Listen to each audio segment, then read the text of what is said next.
Hey there, I'm Becky, and welcome to Literary Escapes with me, Becky.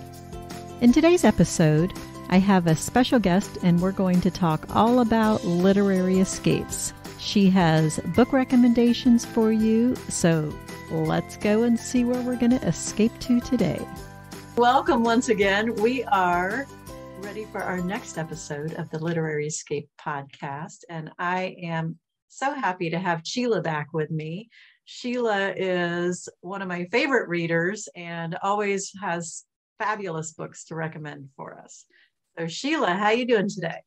I'm good. I'm so glad to be back. I love having you back. We always have such great conversations. That's right. I've been reading books madly so that I can come back on again. Yay. That's awesome. Yay. And Sheila is part of our Literary Escape Society, the membership book club. And so I know that you've read all of those books, or at least some of them. Yep, I read all the books every month. And so you are, how many books do you think you've read this year? Have you kept track? I have track. I track on Goodreads. I started doing that a few years ago. And when the first year I started it, I think I remember I was so upset. I had not even read 12 books that year. Wow. And I was like, oh my goodness, this is a tragedy. How has this happened? This is not good. That's not even a book a month. That's terrible. So I started tracking and doing their little annual reading challenge. Yes. So then the next year I set my challenge for 12 books. I was like, I can read 12 books. I can do that. So then, I think last year I almost didn't make it. And it was one of those, technically, maybe I made it, but maybe I didn't. Yeah. And I was no, it totally counts. So what was your goal this year? So I set my goal lower this year because I didn't want to not make it again. So I had it set at, I think, 24. Okay. And then I bumped it to 36. Okay. And then I bumped it to 48. Because every time I get to the goal, I'm like, well, let me bump it a little higher. So now I think I can make it. Yeah. I love that. So where are you at now? How many books have you read this year? I think I'm around 50 now. I'm past the 48, but I'm close enough to the end of the year that I'm not going to reset my goal again. I'm just going to get bonus books. That's awesome. Good for you. That's a good year's reading. It's been good. Yeah, that's really good. So you have some more book literary escape recommendations for us. I'm excited about. And so where are we headed to first? Okay, so first, let's go. We're going to go from east to west, and we're going to stop first in Minnesota. Okay. Technically, that's the middle, but from, the way we're headed, that's east. Okay, so Minnesota it is. What book have you got for us? So the first book is Lager Queen of Minnesota. Okay. It was written by J. Ryan Strudal, perhaps. Not sure how to say his last name. Or I've not heard that book. Tell me all about it. So I don't even remember why I found this book. Sometimes things just pop up, or maybe I was searching around for places to go. Okay. Yeah, exactly. And so Minnesota, I actually drove through Minnesota this summer on my trip. So, and my family is a little bit from the Midwest. So it's a little bit like going home. So the Lager Queen of Minnesota, it's a small town in Minnesota. It's a family. There's a craft brewery business. And so a little bit of competing breweries. I don't know. It was really interesting because it really takes you into the world of the small town, or not even small town, just a small craft brewery. Okay. And how it works. And the girl was getting tutored by an expert locally, and they formed this nice relationship. He was like a mentor, almost like a family father figure. Nice. And eventually she takes over his business. There was a falling out with her sister, I believe. And then, it all comes full circle. And at the end, they kind of come back together and they're working together and everything works out. But the other thing that I really liked about it as a Midwestern roots girl is it felt very true to me of what is a small town, Midwestern town like. Nice. And they included winter in the book, which, Minnesota, like a real winter, right? Real winter and slipping on the ice. Glamorized winter. Exactly. So I'm pretty sure she slips on the ice at least once and falls and gets hurt. And, the real winter. Exactly. Yeah. I like, the books that kind of glamorize it where, they look cute and, it's all beautiful and lovely, which is fine, except that you also have to like clean your car up. You have to let it sit there for however many minutes to warm up. And I've only lived in Colorado for a few winters. And that was even kind of a sanitized winter, to be honest with you. It's not like Minnesota. So that's funny. I know. Well, and I've been living in Virginia long enough that I don't know if I could handle a real winter again. Yeah. East Coast is definitely different than the mountains, or the Midwest even. Right. And we're close enough to kind of in the middle. So we're close enough to the south and we're close enough to the coast that the winters are pretty mild. Like we get a couple little snowstorms, but most of the time it's not like hovering below freezing for days on end. And the snow doesn't stick around, right? Right. Exactly. It comes and it's gone just like that. Yeah. So. Nice. Okay. I'm afraid of real winter. I don't know if I can do it anymore. I understand that one. Being a Florida girl, I totally get that one. Right. It was in the 40s this morning and we were a little freaked out. So you're like, get out the winter coats. But it's 70 now, so we're all good. Right. That's funny. I was like, yeah, it's going to warm all the way up to 50 today. It's going to be great. Oh, that's funny.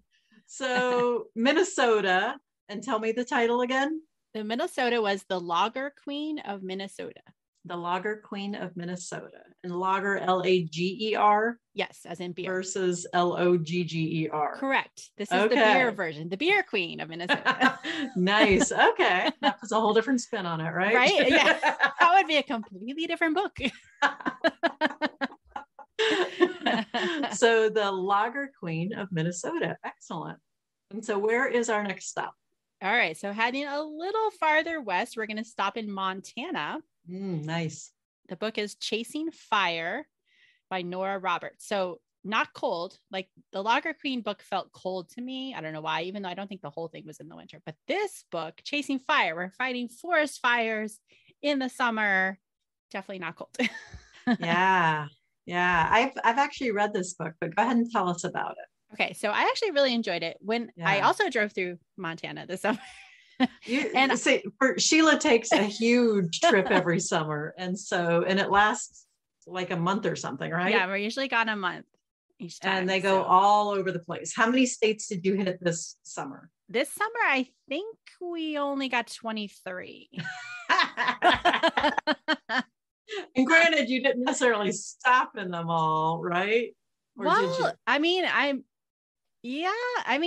for the most part, okay. Almost every state had a stop of some sort. That is amazing. We spent almost an entire day in Ohio, which is unusual for us because normally it would be like Ohio and Indiana and my kids are like, we're still in Ohio. Like, yeah, I thought we'd actually see some of it. See Ohio this time. Yeah. Something new and different. So where in Montana does the book take place? I think it takes place in, I want to say Missoula. That's what I was thinking too, but it's been long enough that since I've read it. So stopped there. That was like one of our main stops in Montana. And there's a visitor center, like smoke jumpers. Okay. The Smoke Jumpers Visitor Center there. And I was like, this is going to be awesome. We're going to go see it. It's going to be so great. And it was closed. They were doing construction or something. And I was like, bummer. Oh, I was so bummed because I've been really looking forward to that stuff. It's like one of the like things. Cause every year there's one or two that I like really want to see and everything else is just regular want to see. Bonuses. Yeah. Right. So this was one of the like, oh, that'll be so fun. But unfortunately it was closed. So instead, I came home and read a book about it. And the book actually goes into pretty good detail about it. It really does. I felt like Nora Roberts did a really good job with that. Yeah. The training and all the camaraderie among the team and the actual, they're in the fire fighting a lot of times and the jumping out of the planes and being on call. And I'm, a former military person, so I can relate to the being on call part of things. And the intensity of it. Yeah. They ring the bell and you got to go. And I was like, yeah, been there, done that, huh? Yikes. Okay. So yeah, no, I really enjoyed it. It was a good story, a little bit of romance and drama and typically Nora Roberts has a suspense element in her stories. So what kind of suspense element did she bring to this one? Okay, so in this book, we have the main character whose father had been a smoke jumper for many years and is retired now. And so she's kind of following in his footsteps, and she's been doing it for a few years. She's pretty good at it, leads the team. And so in the season before, there had been an accident and someone had died, and it was on her crew. It wasn't her fault. It was an accident, but apparently someone still thinks that it was her and is now coming back kind of after her for revenge. And there's a lot of sabotaging of things, and there's some outright like just incidents that happen around the camp, and there's a lot of stuff going on. So Ooh, we eventually find out what actually happened the year before. And find out who was behind all of the everything that's going on now. So, and of course, she also falls in love with one of the hot new rookies, despite all of her rules against ever dating anyone at work or falling in love, or you know how that goes. I know how that goes. You can't control who you fall in love with, for crying out loud. Especially a hot rookie. Exactly. Lots of fire, lots of love. It's good. It's a good book. And so Nora Roberts tends to usually do a really good job of setting the scene, and you feel like you're there. Yes.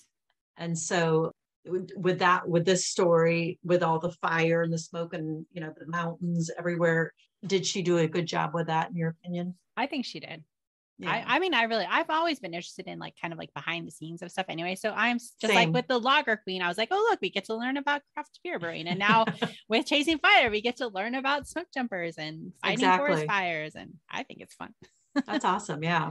Cool. So Montana, Missoula area and the mountains, but it's Chasing Fire with Nora Roberts. Correct. That was excellent. Good. So where are we going next? We're going west again. Final destination, a little bit farther west. We're going to Alaska. Ooh, nice. We've been there before. I have been there a long time ago. I did not go there this summer. That was not one of your 23 states. That was not one of the 23 states. We did a podcast on that together. We did. So I wanted recently. to report back one of the books that you recommended, and then also another book that came up as a result of that podcast. So awesome. Okay, sure.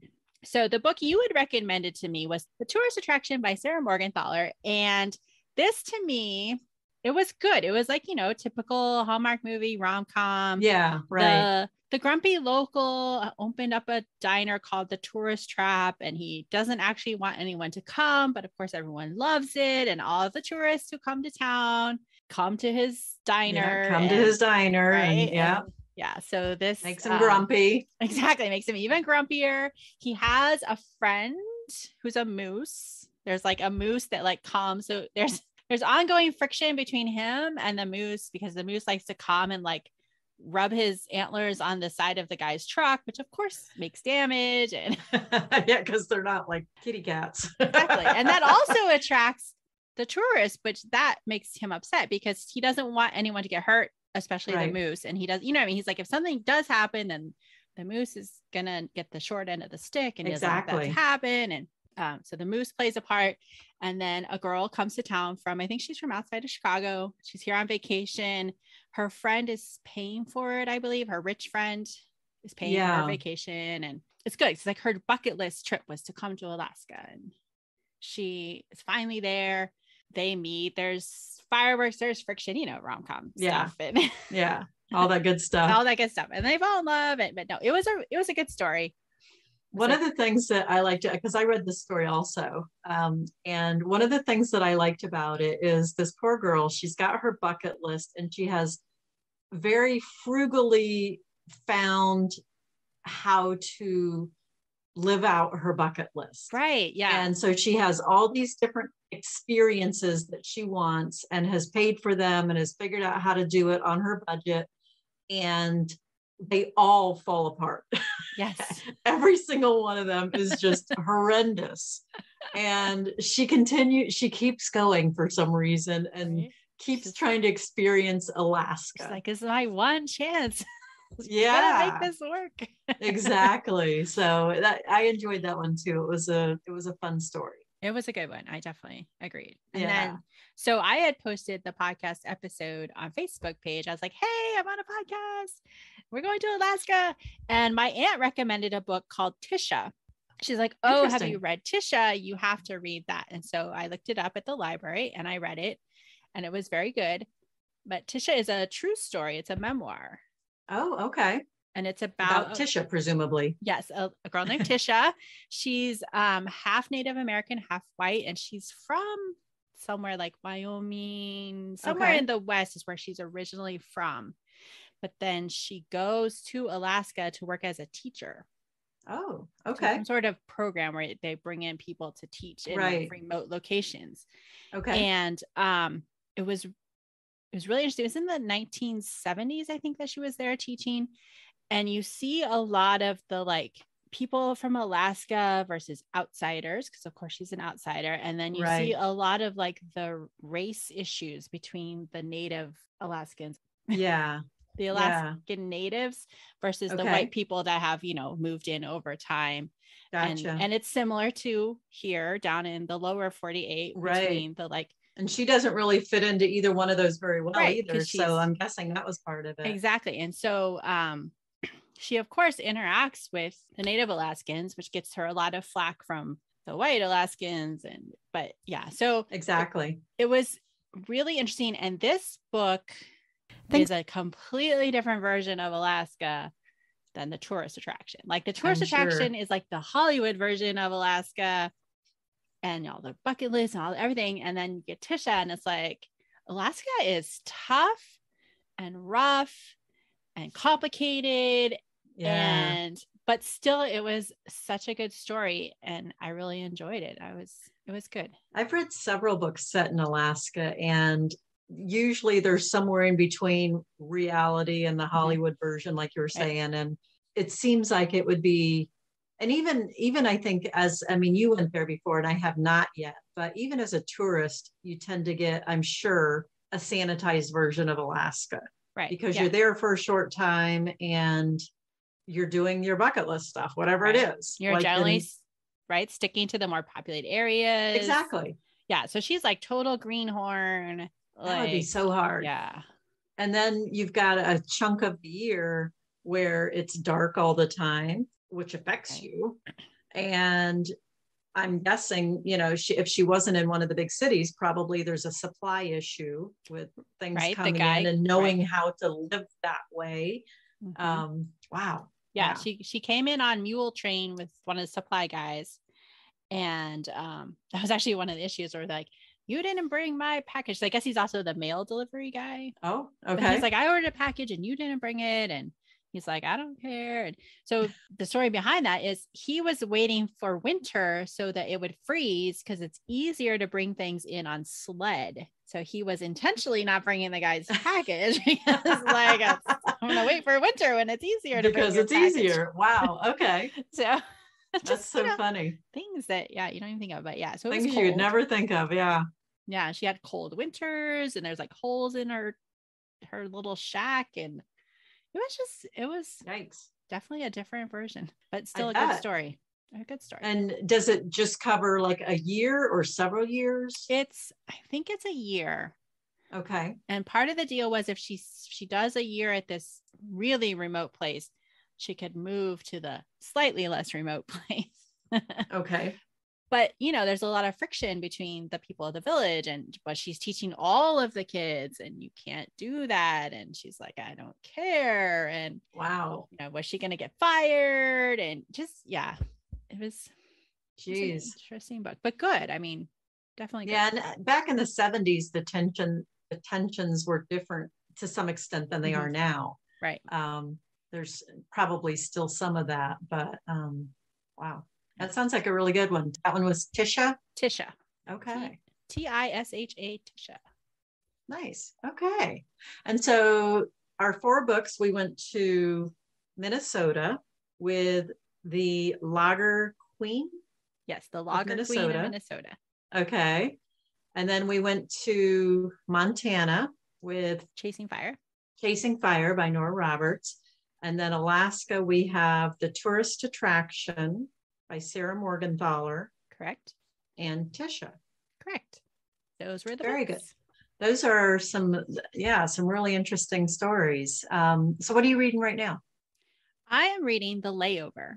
It was a book. Okay, so what did we read in book club? It was a blue and pink cover romance. It was Jen McKinley. Paris is always a good idea. Okay. So after we read Paris is a Good Idea in book club, I was looking online for something, and she has a sequel that's coming out, and I really liked the cover. I think it's something about Arizona. I remember the name of it. Yeah. And then for whatever reason, the cover for The Layover is a similar coloring and art style to the Arizona book. So it caught my eye and it sounded really interesting. So it's a flight attendant who is on her last flight. She's about to get married. So she's on her last trip as a flight attendant because her fiance is like, okay, for getting married, you can't be a flight attendant anymore. And she's like, okay, that's exactly what I want in my life. And so I can see problems already. I know, right? I'm like, But anyway, so she's on her last trip. And of course, one of the other flight attendants is a guy that she doesn't like. And so there's lots of, like, it's like enemies and petty arguments and whatever. And so then they are about to break down in Belize. So they're in Belize for a 24-hour layover because there's only one flight a day kind of thing. Okay. So this is a coveted trip stop because you get 24 hours in Belize. Who wouldn't want that? Who wouldn't want that? Right. So I think the plane's going to break down and they get stuck there. I'm about halfway through, but it's a good book. I'm really enjoying it. It sounds like it. That one I've seen before and it's on my list. So it's a lot of like behind the scenes of like airline attendants, like what they do and passing out the snacks and dealing with the passengers. Oh yeah. Awesome. How fun. So yeah, it's been good. Looking forward to reading more of it. Yeah. Well, I can't wait to hear how it ends. Thank you for joining me today, Sheila. I always love this. Yeah, it was super fun. Thanks for joining me today on the Literary Escapes podcast. If you enjoyed today's episode and maybe would like some more Literary Escape book recommendations, then come check out the Literary Escape Society. We're a community of travelers who love books, or maybe book lovers who love to travel. Either way, if you need an escape, a literary escape, come join us as we read our way around the world together, one book at a time. Check out the show notes to learn more about the Literary Escape Society. And we'll see you next time on the next episode.